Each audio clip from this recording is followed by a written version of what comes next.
இருக்கீங்களா? சரிங்க.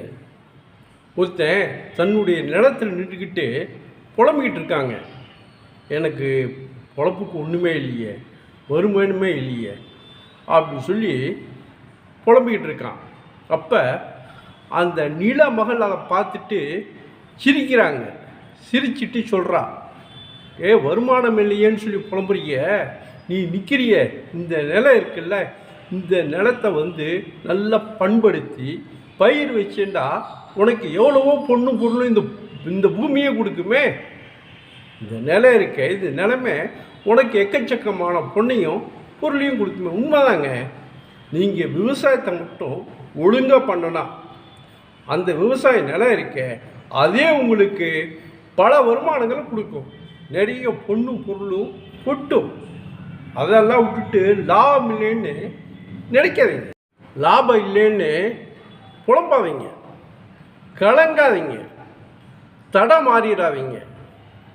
1 acre இருக்குங்கள்ல, 1 acre நிலத்தில் நீங்கள் கரும்பு வச்சா 30,000 ரூபா கிடைக்கும். அதே வாழை வச்சிங்கன்னா 35,000 ரூபா கிடைக்கும். அதே நீங்கள் நெல் வச்சிங்கன்னு வைங்க, 40,000 ரூபா சம்பாதிக்கலாம். நீங்கள் படுற பாட்டுக்கு உழைப்புக்கு இந்த வருமானமெல்லாம் கம்மி தான். அதுக்காக பிளாட் போட்டு பல கோடி ரூபா, பல லட்ச ரூபாய்க்கு நீங்கள் விற்றீங்கன்னா ரொம்ப பின்னாடி ரொம்ப யோசனை பண்ண வேண்டி வரும். இன்னும் கொஞ்ச நாளில் பாருங்கள், இங்கே உலகத்தில் பணக்காரங்களே விவசாயிகளாக தான் ஆக போகிறாங்க. ஆமாங்க,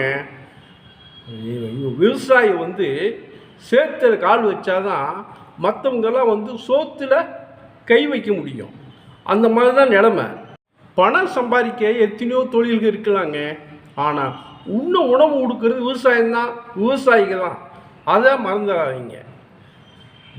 நல்ல விவசாயம் வரணுன்னா, நல்ல விவசாயம் நல்ல விதமாக பயிரிட்டு நல்ல விதமாக செழிப்பாக இருக்கணும்னா மரங்க வேணுங்க. அந்த மரக்கன்றுகளை நீங்கள் நடுங்க. மரக்கன்றுகளை நட்டிங்கன்னா நாடு செழிப்பாக இருக்கும், விவசாய தொழிலும் செழிப்பாக இருக்குங்க. மறந்துடாதீங்க. விவசாயத்தை மட்டும் எப்போவுமே கைவிட்டுறாதீங்க.